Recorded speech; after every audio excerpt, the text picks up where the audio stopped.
Pada tanggal 23 Februari 2025, ulang tahunnya yang ke-49, Aaron Aziz sepatutnya meniup lilin dan meraihkan kehidupan yang penuh pencapaian. Seorang pelakon yang disanjung ramai, seorang bapa yang penyayang, dan suami kepada wanita yang selama ini dianggap cinta sejatinya, Diana Halik. Namun, tahun itu berakhir dengan satu pengakuan mengejutkan.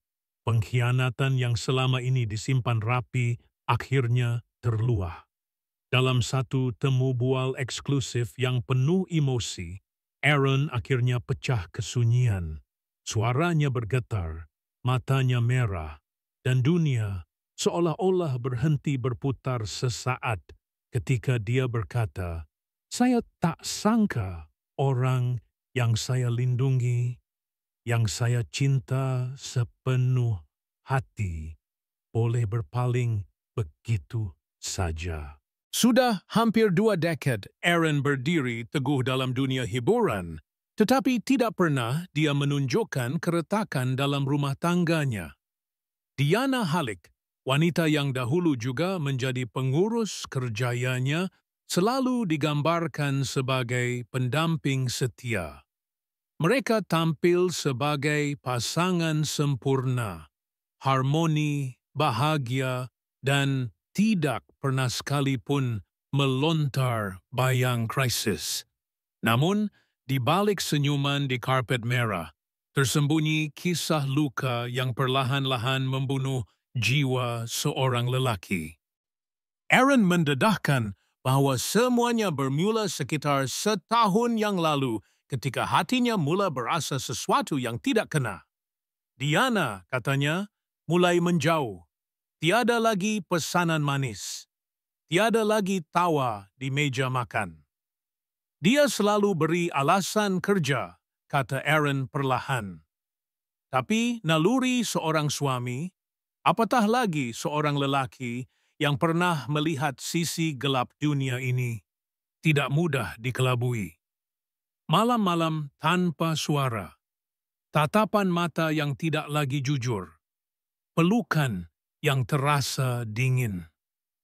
Saya tanya dia berkali-kali, tapi dia pandai, sangat pandai menyembunyikan. Aaron menyambung, nadanya bertukar pahit. Puncak segalanya tiba pada satu malam penuh sunyi di rumah mereka di Damansara.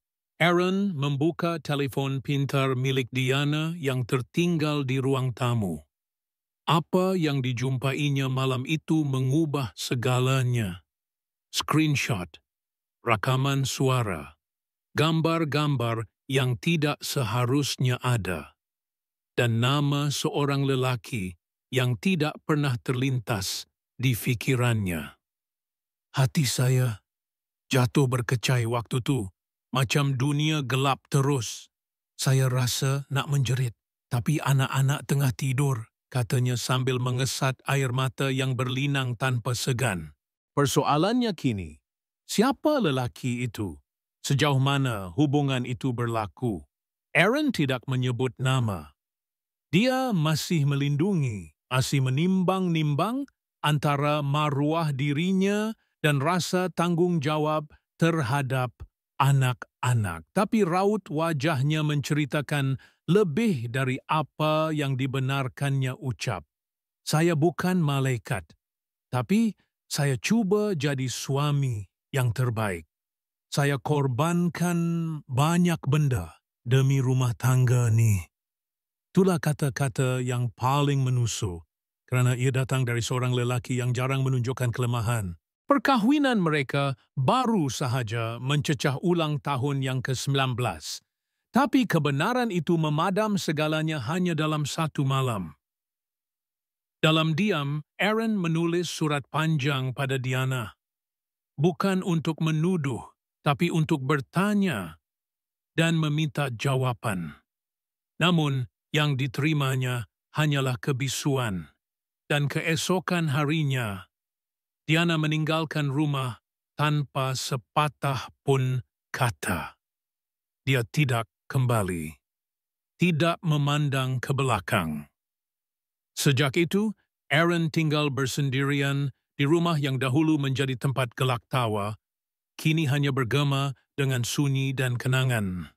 Para peminat mula bertanya-tanya, kenapa Aaron kelihatan lebih muram di media sosial? Kenapa dia sudah lama tidak muncul di set penggambaran? Spekulasi demi spekulasi muncul. Namun, dia tetap diam. Sehinggalah hari itu, ulang tahunnya yang ke-49, ketika akhirnya dia memilih untuk bersuara. Saya tak mau terus menipu diri sendiri. Saya tak mau terus buat-buat bahagia hanya untuk puaskan orang luar, katanya. Tapi dalam setiap perkataan yang dilontarkan, masih ada ruang ragu. Masih ada tanda tanya besar. Adakah Aaron akan terus memaafkan?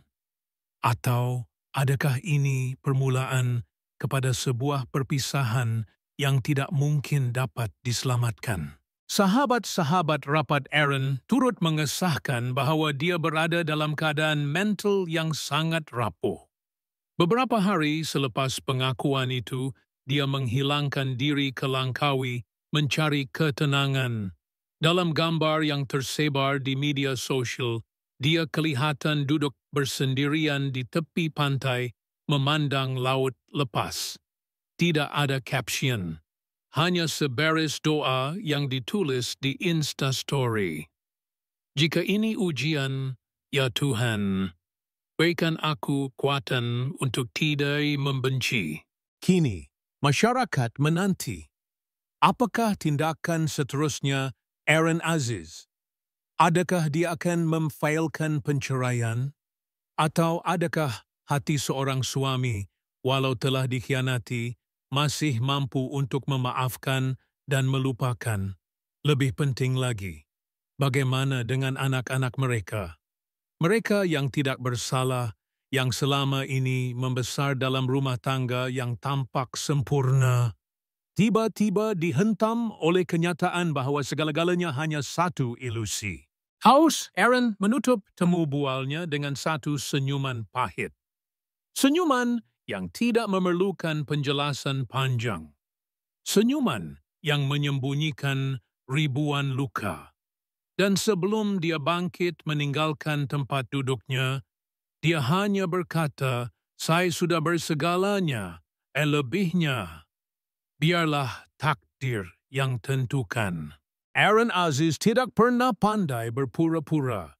Dia bukan jenis selebriti yang menampilkan hidup indah di media sosial hanya demi persepsi. Dan itulah sebabnya ramai yang kini merasa dekat dengannya, seolah-olah sedang menyaksikan seseorang yang mereka kenal secara pribadi runtuh perlahan-lahan. Setiap gerak-gerinya, setiap patah katanya menjadi cerminan kepada ribuan lelaki lain di luar sana yang mungkin senasib, yang diam, yang terluka, dan yang kini bergelut dengan rasa hilang percaya. Di ruang tamunya yang dulu hangat dengan kehadiran Diana dan anak-anak, kini hanya tinggal susunan bingkai gambar keluarga. Di salah satu sudut meja, ada satu bingkai foto yang paling Aaron enggan sentuh. Gambar percutian mereka di Istanbul tahun 2019. Dalam gambar itu, Diana tersenyum, memegang tangan Aaron, dan anak-anak memeluk kaki mereka. Senyuman itu kini terasa seperti ejekan yang lembut, namun kejam. Aaron menyentuh bingkai itu setiap malam, bukan untuk menghidupkan kembali kenangan, tapi untuk memastikan bahawa apa yang berlaku bukan mimpi. Dia tidak segera menanggalkan cincin perkahwinannya. Beberapa minggu selepas Diana meninggalkan rumah, dia masih memakainya. Bukan kerana harapan, tapi kerana kebingungan. Cincin itu terasa berat, seolah-olah menekan nadi di jari manisnya. Pernah satu malam, dia cuba menanggalkannya. Tapi ketika ia terlepas, tangannya menggigil. Dia segera memakainya kembali dan terduduk di lantai bilik air sambil memeluk lutut. Banyak malam dia tidak tidur di katil. Dia tidur di sofa ruang tamu kerana katil itu masih membawa bau Diana. Sarung bantal masih ada sehelai rambut panjang yang melekat dan lipatan cadar yang tidak sempurna seolah-olah menjeritkan ketiadaan. Dia cuba menggantikan semuanya, sarung baru, pewangi bilik, bahkan dia mengecat semula dinding kamar tidur dengan warna kelabu tua. Tapi kenangan bukan suatu yang boleh dicat atau ditutup. Ia menyelinap kembali setiap kali malam datang. Cara paling bernyayat hati mungkin adalah momen-momen kecil yang membuktikan betapa Aaron masih mencintai Diana. Meskipun dia tidak mahu mengakuinya. Setiap pagi, dia tetap membancuh 2 cawan kopi. 1 untuk dirinya. 1 hanya diletakkan di atas meja, lalu dibuang sejam kemudian. Dia tetap membuka pintu sedikit setiap kali terdengar bunyi kereta berhenti di luar pagar. Dia tahu itu bukan Diana, tapi harapan itu masih terbit. Tak kira betapa dia benci perasaan itu. Anak-anak mereka, walaupun tidak tinggal sepenuh masa bersamanya, kerap datang. Dan Aaron, dalam kerapuhannya, tetap cuba menjadi ayah yang kuat. Dia memasak, menonton film bersama mereka, dan tidak sekali pun menunjukkan betapa jiwanya sedang berkecai. Tapi anak sulungnya, yang sudah berusia belasan tahun, suatu hari menghampiri dan berkata, "Papa, saya tahu Papa sedih, tapi saya tetap pilih duduk dengan Papa sebab Papa jujur. Papa tak pura-pura macam Mama." Itu membuat Aaron menangis untuk pertama kalinya di depan anak. Dia tidak menangis kerana sakit. Dia sudah terlalu biasa dengan sakit. Tapi dia menangis kerana anaknya yang masih kecil kini menjadi saksi realiti paling pahit dalam hidupnya. Setiap kali dia keluar rumah, Aaron berjalan dengan kepala tegak. Tapi jika diperhatikan dengan lebih dekat, ada sesuatu pada langkahnya yang berubah. Langkah yang dahulu penuh keyakinan, kini sedikit lambat, seolah-olah setiap tapaknya sedang menghindari kenangan. Dia tidak lagi mengenakan pakaian bergaya atau lengkap berlapis. Jaket kulit kesayangannya yang dulu sering dipakai di set penggambaran kini tergantung sunyi di belakang pintu. Dia memilih hoodie polos, topi hitam, dan kadang-kadang berkaca mata hitam meskipun hari tidak cerah. Bukan untuk gaya, tapi untuk menyembunyikan mata yang sudah terlalu penat menangis. Yang menyentuh hati juga adalah caranya bercakap. Aaron, yang dulu petah, kini lebih suka diam. Setiap soalan wartawan dijawab pendek, sopan, tapi hambar. Dan apabila ditanya soalan yang berkait dengan Diana, dia tidak lagi menjawab dengan marah atau kecewa. Dia hanya senyum sedikit, seperti seseorang yang sudah melepasi tahap kecewa. Dan kini hanya mahu bertahan. Satu momen paling memilukan adalah ketika dia ditemui duduk di dalam masjid kecil berhampiran rumahnya selepas solat Isyak.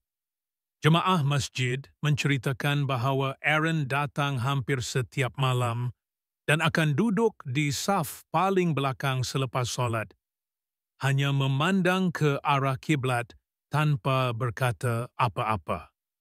Pernah sekali, seorang imam menegurnya, "Anak muda, awak kelihatan letih. Dah yang saya boleh bantu?" Dan Aaron hanya menjawab, "Saya datang sini sebab saya tak tahu nak pergi mana lagi. Ini je tempat yang buat saya rasa masih ada orang yang dengar bila saya bercakap dalam hati." Dia tidak marah pada takdir, tapi dia masih belum bersedia untuk memaafkan.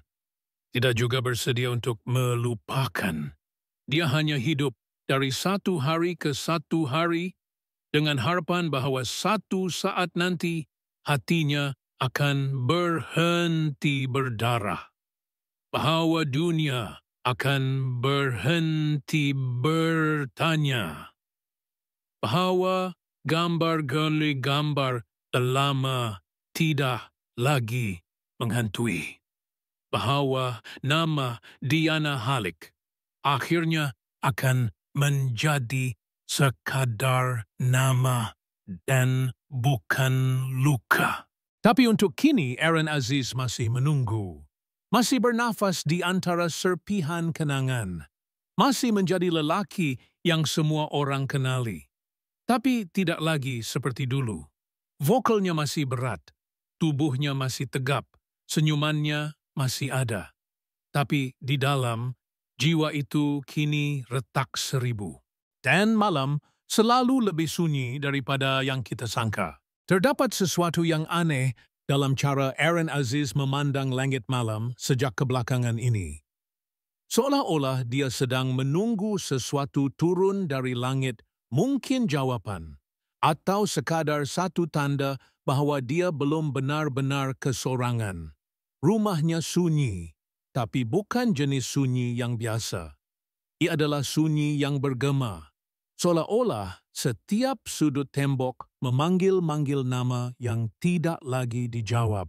Diana, apa sebenarnya yang berlaku antara mereka? Aaron tidak pernah menjelaskan dengan tepat. Tiada kenyataan rasmi. Tiada perincian.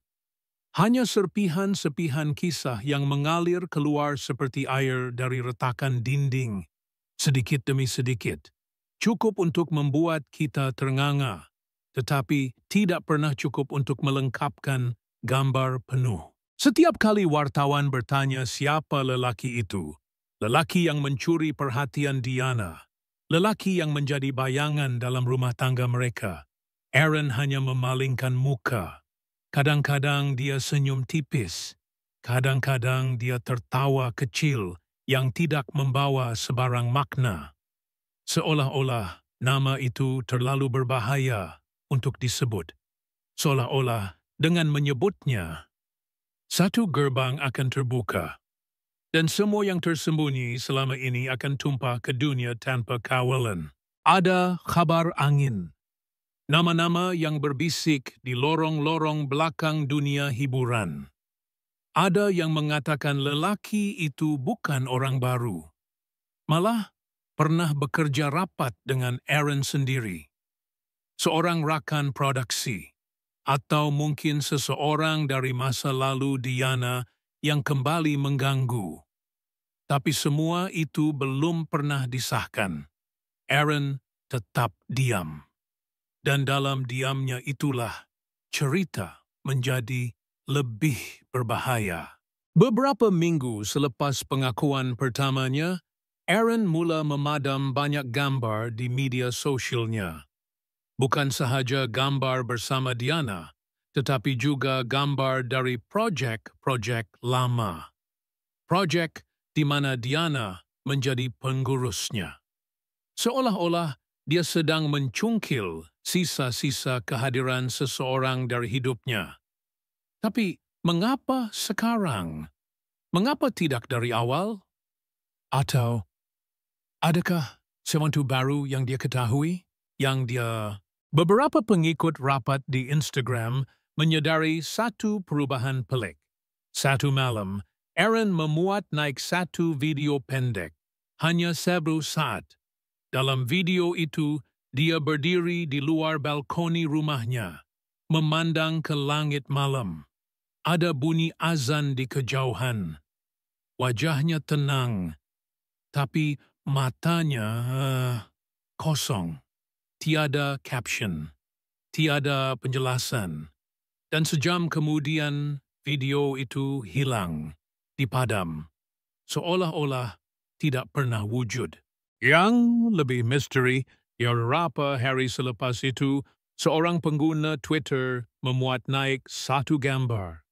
Aaron duduk di kafe kecil di Bangsar, bertemu dengan seorang wanita tidak dikenali.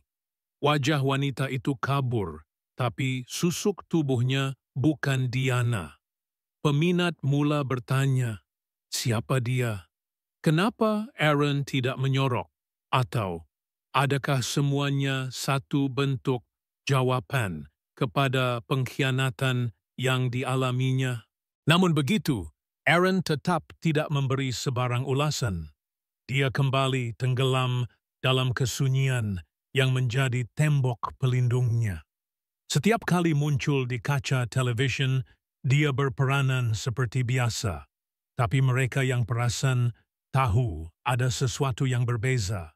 Senyumannya lebih pendek. Tawanya tidak sampai ke mata. Malah, dialog dalam watak lakonannya pun kadang-kadang terasa seperti mencerminkan isi hati sebenar. Seperti dia tidak lagi mampu memisahkan antara realiti dan rekaan. Ada satu babak dalam drama barunya di mana wataknya bertanya, "Kenapa kau tinggalkan aku?" Dan air mata mengalir walaupun skrip tidak memerlukannya. Pengarah membiarkan kamera terus bergulir. Mereka tahu itu bukan lakonan. Beberapa teman rapat Aaron yang enggan dinamakan pernah berkata bahwa Aaron kini lebih banyak mengurung diri. Kadang-kadang dia tidak angkat telepon selama beberapa hari. Kadang-kadang dia muncul di lokasi penggambaran tanpa tidur. Tapi yang paling pelik adalah tabiat barunya. Berjalan sendirian waktu malam tanpa arah selama berjam-jam. Dari rumahnya di Bukit Antarabangsa, dia akan berjalan turun bukit, menyusuri jalan-jalan gelap. Kadang-kadang berhenti di kedai mama hanya untuk duduk dan minum air kosong. Salah seorang staf restoran berkata, pernah dengar Aaron berbisik sendiri. Kalau dia datang balik, aku patut terima. Atau biar dia rasa. Tapi bila ditanya semula, staf itu berkata, mungkin dia salah dengar. Atau mungkin dia tidak sepatutnya dengar apa-apa langsung. Dalam masa yang sama, Diana juga menghilang dari perhatian awam. Akaun media sosialnya dikunci. Tiada kenyataan rasmi. Tiada gambar baru. Seolah-olah dia juga sedang bersembunyi. Atau sedang merancang sesuatu. Adakah dia menyesal? Adakah dia ingin kembali? Atau adakah ada sesuatu yang lebih besar, lebih gelap, yang belum terbongkar? Aaron pula perlahan-lahan mula berubah. Dia tidak lagi menyebut nama Diana, walaupun dalam temu bual yang penuh tekanan. Tapi dia juga tidak pernah menyatakan secara jelas bahawa mereka telah berpisah secara rasmi. Status mereka bagi ramai orang tergantung di udara. Satu limbo emosi yang menjadikan cerita mereka begitu sukar dilupakan. Di satu majlis anugerah baru-baru ini, Aaron tampil dengan pakaian serba hitam. Tidak ada senyum, tidak ada pasangan di sisi. Tapi yang paling mengejutkan adalah cincin di jarinya. Telah hilang. Bila ditanya tentangnya oleh seorang wartawan hiburan, dia hanya menjawab, kadang-kadang kita kena tanggalkan sesuatu, bukan sebab kita benci, tapi sebab ia terlalu menyakitkan untuk terus dipakai. Terus, sekali lagi, dia membisu. Meninggalkan semua dalam teka-teki. Orang ramai kini hanya mampu menunggu. Menanti apakah bab seterusnya dalam kisah cinta yang berubah menjadi kabus pekat ini. Adakah Aaron akan kembali berdiri? Adakah Diana akan muncul dengan cerita sendiri? Siapakah sebenarnya lelaki dalam bayang itu? Dan apakah ada sesuatu yang lebih dalam yang belum terungkap? Tapi seperti mana Aaron pernah kata, kadang-kadang kebenaran paling dalam bukan untuk dikongsikan, tapi untuk disimpan. Sebab kalau ia keluar, ia akan membakar semua yang disentuh. Dan kita hanya mampu meneka, menyusun serpihan, dan menata. Kerana kisah ini masih jauh dari selesai. Malam-malam selepas itu tidak pernah sama lagi. Aaron Aziz ini seperti bayang-bayang dirinya yang dulu. Orang ramai masih menyapanya di jalanan, masih meminta swafoto, masih memuji lakonannya dalam drama terbaru. Tapi tidak ramai yang benar-benar melihat ke dalam matanya. Ada sesuatu yang tenggelam di sana. Sesuatu yang terlalu berat untuk dijelaskan. Terlalu pribadi untuk dikongsi. Di rumah yang semakin sunyi, tingkap bilik tidur kini jarang ditutup. Langsir dibiarkan terbuka, membiarkan cahaya bulan masuk seolah-olah dia sedang menunggu sesuatu. Kadang-kadang dia bangun jam 3 pagi, duduk di tepi katil, hanya memegang telefon yang tidak berbunyi. Dia tidak menghubungi sesiapa, tidak menulis apa-apa. Tapi dia tetap memegangnya, seperti masih berharap satu nama akan muncul di skrin. Suatu malam, ketika hujan turun perlahan, Aaron keluar tanpa payung. Dia berjalan ke arah taman kecil di hujung jalan. Hujan menyirami bahunya, bajunya basah, tapi dia tidak peduli. Dia duduk di bangku batu yang dingin, memejamkan mata. Di depannya, lampu jalan berkelip lemah, mencipta bayang-bayang panjang yang bergoyang seperti hantu kenangan. Tidak ada siapapun di situ. Hanya dia, hujan, dan suara angin membawa serpihan memori yang masih tergantung di antara semalam dan hari ini. Kau nampak dia tak? Itu satu-satunya kalimat yang dia bisikkan kepada dirinya sendiri malam itu. Siapa dia? Diana atau seseorang lain yang hanya dia tahu? Aaron semakin sedikit bercakap. Teman-temannya semakin jarang mendekat. Tidak pasti bagaimana harus bertanya tanpa menyentuh luka. Ada yang berkata Aaron kini lebih banyak menulis, bukan skrip, bukan lirik lagu seperti dulu, tapi nota pendek yang dilipat dan dimasukkan ke dalam kotak kecil di sudut almari. Tiada siapa pernah membaca nota-nota itu. Mungkin dia pun tidak pernah membacanya kembali. Tapi dia terus menulis. Barangkali satu cara untuk mengekalkan kewarasan di tengah kekacauan batin yang tidak terlihat. Peminatnya mula membuat teori sendiri. Ada yang percaya dia masih mencintai Diana dan sedang menunggu. Ada pula yang yakin bahawa Aaron sebenarnya sudah tahu lebih banyak daripada yang dikatakannya waktu dan sedang menunggu saat untuk membongkar semuanya. Tapi yang lebih aneh, ada yang mula bertanya, adakah benar-benar berlaku pengkhianatan atau semuanya hanya ilusi, disulam daripada rasa curiga, sunyi, dan jarak yang perlahan-lahan membunuh ikatan tanpa disedari. Diana masih tidak muncul, tidak di media sosial, tidak di majelis umum. Ada yang mengatakan dia telah berpindah ke luar negara. Ada juga yang mendakwa melihatnya di sebuah pusat perubatan swasta. Tetapi tiada satu pun kabar itu pernah disahkan. Seperti asap, jejaknya hilang perlahan-lahan.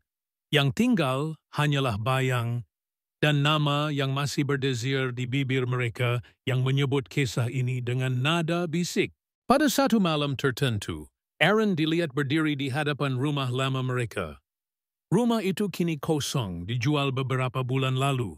Tapi dia berdiri di sana cukup lama, hanya memandang, tidak bergerak. Tangannya dimasukkan ke dalam saku dan wajahnya tenang. Sesekali dia memejam mata. Tiada air mata, tiada senyuman, hanya diam. Seseorang bertanya kepadanya, apakah dia sedang menyesal? Dan jawapannya hanya satu baris pendek, hampir tidak kedengaran. Kadang-kadang yang menyakitkan bukan perpisahan, Tapi saat kita sadar bahwa kita sebenarnya tidak pernah benar-benar mengenal orang yang kita cintai. Setelah itu, dia melangkah pergi, tidak menoleh, tidak berkata apa-apa lagi. Drama kehidupannya masih bersambung di layar kaca dan di hati penonton. Tapi bagi Aaron sendiri, mungkin layar itu sudah mulai pudar. Lakonan tidak lagi menjadi pelarian. Ia menjadi cermin memantulkan semula setiap luka, setiap kehilangan, setiap ketakutan yang selama ini dia pendam. Ada satu babak dalam sebuah film pendeknya yang terbaru, di mana wataknya duduk bersendirian di bilik hotel, memandang ke arah cermin dan berkata, "Kalau masa boleh diulang, aku akan tetap mencintainya. Tapi aku akan belajar untuk tidak berharap dia mencintaiku selamanya." Itu bukan sekadar dialog. Itu adalah isi hati yang terpantul melalui skrip, tetapi terlalu benar untuk dianggap rekaan. Dan setelah penggambaran selesai, Aaron tidak kembali ke tempat penginapan seperti biasa. Dia menyendiri di tepi pantai. Lama. Terlalu lama.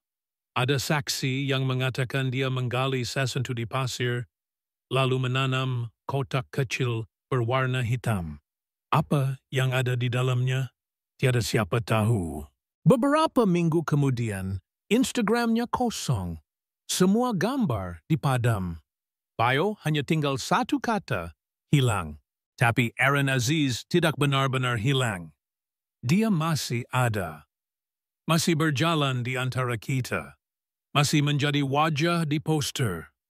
Suara di televisyen. Nama dalam berita. Tapi sesuatu telah berubah. Ada misteri yang belum selesai. Ada luka yang belum kering. Ada cerita yang belum selesai ditulis. Dan mungkin tidak akan pernah. Karena tidak semua kisah cinta berakhir dengan jawaban. Tidak semua perpisahan memberi penjelasan. Kadang-kadang, kita hanya diberi serpihan. Dan kita terpaksa menyusunnya sendiri dengan rasa yang tidak lengkap dan solan-solan yang tidak akan pernah dijawab. Aaron Aziz mungkin sudah memaafkan, atau mungkin belum.